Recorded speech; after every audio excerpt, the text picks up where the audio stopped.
अगर इलेक्शन नहीं कराए गए तो सड़कों पर निकलेंगे। इमरान खान ने दो टोक ऐलान कर दिया, कहा 1970 वाले हरबे इस्तेमाल किए जा रहे हैं। इलेक्शन का ऐलान हो गया और हमारी गिरफ्तारियां शुरू हो गई।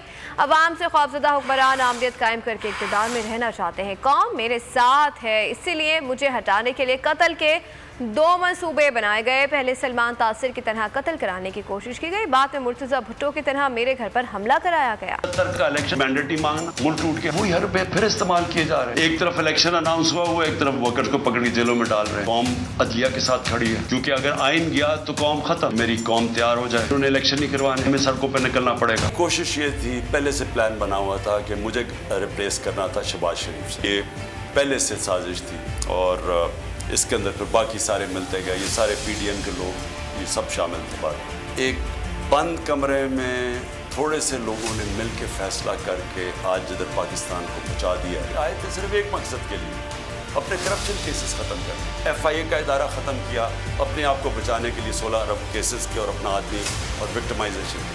नैब FIA गई, खाने पीने की चीज़ें हैं वो एक साल में 50% बढ़ी है। उस दौर के अंदर हमारी महंगाई थी, जो इन्फ्लेशन थी वो 12% थी। इनके दौर में वो पहुंच गई तकरीबन 35%। इलेक्शन से भागने के लिए इनको डर ये था कि अगर इसको जेल में भी डालते हैं तो उसकी पॉपुलैरिटी ऊपर चली जाएगी। पाकिस्तानी कौम हमारे साथ खड़ी हो गई थी, लिहाजा इसको कत्ल करो, रास्ते से हटाओ। कि दो किस्म के इनके सामने मॉडल थे जो मेरे ऊपर आजमाए। पहले था सलमान तासीर का कत्ल, ये दूसरा मॉडल था मुर्तज़ा भुट्टो टाइप का, कि इन्होंने अटैक करना था, यहाँ होना है, और उसी के अंदर जनाब इमरान खान को कत्ल हो गया। तो वो मुर्तज़ा भुट्टो का मॉडल था। मेरे घर पे हमला करते हैं। इमरान खान और PTI का ब्लैकआउट शुरू हो गया मीडिया में। जमहूरियत की तारीख में कभी ऐसी पाबंदी नहीं लगी जो आज लगी हुई है हमारे ऊपर। मुझे ये बताएं, जब ये कहे गए, गवर्नमेंट कहेगी कि हम सुप्रीम कोर्ट का फैसला नहीं मानते हैं, तो किस इन्वेस्टर ने पाकिस्तान में आना है? एक इन्वेस्टर को जब पाकिस्तान की जस्टिस सिस्टम में एतमाद ही नहीं है, वो कौन अपना पैसा लेके आएगा पाकिस्तान में? लंदन प्लान के तहत जो अब सुप्रीम कोर्ट से हो रहा है, 100 मूटों में तो हमारी गवर्नमेंट गई थी, यही जजेस थे, तब वो ठीक था। वो एक खातून खुलेआम अदलिया को, जजेस को बुरा भला कह रही है, कोई नहीं पकड़ सकता, उस कानून से ऊपर है। तो नजर आ रहा है सामने लिखा हुआ है जुल्म मिटने के लिए दो चीजों से मिटेगा भाई। एक, अदल की कुर्सी पे जो लोग बैठते हैं ना, वो अदल के हिसाब से फैसले करने लगे। दूसरा, कौम निकल खड़ेगी उस जुल्म के खिलाफ, तो जुल्म खत्म हो जाएगा। या इन दोनों में से कोई एक चीज हो जाए या दोनों हो जाए। अगर 420 का मुकदमा था, उस वक्त अदलिया में जो लोग बैठे हुए केस देख रहे थे, वो पूछते ना यार चीट हुआ कौन है। जब उनको दिखता कोई चीट नहीं हुआ, केस खत्म कर देते। तो जालिम जुल्म कर ही नहीं पाता। 9 जजेस ने नोट बिफोर किया मेरे केस को यार, 1.5 साल चला। शख्सी जमानत का केस, सेम केस इस्लामाबाद में कर दिया। एक ही इल्जाम पे 2 केस हो नहीं सकते भाई। मतलब 60 दिन का वक्त होता है, 102 दिन के बाद मैं जीत गया, केस बरी हो गया, 102 दिन के बाद अपील फाइल की, एक्सेप्ट कर ली। नहीं करते ना एक्सेप्ट, खत्म हो जाता ना जुल्म यार।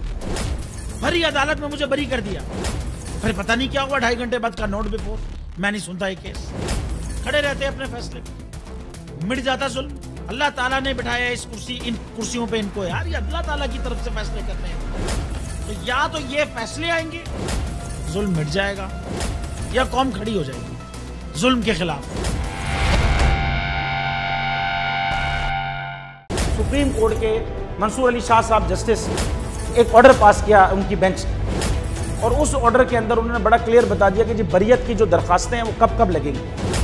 उसमें से एक वजह उन्होंने बताई कि जी जब कोई क्राइम ही ना हुआ हो तो बरी कर दें, ताकि अदालतों पे बोझ ना रहे, वो केसेस चलते ना रहे। सुप्रीम कोर्ट ये मिसालें कब बनाएगा? ऐसे लोगों के खिलाफ जो इस तरह की FIA काट रहे हैं, वैसे ऑफिसर्स, और ऐसे लोग जो इस तरह के केसेस को जजेस चला रहे हैं।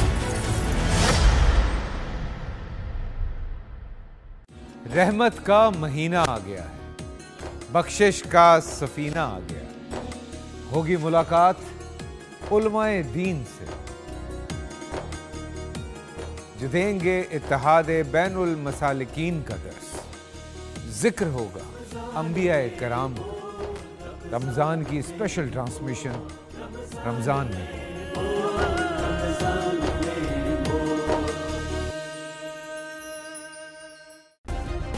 सब्सक्राइब करें और बेल दबाएं ताकि कोई खबर रह न जाए।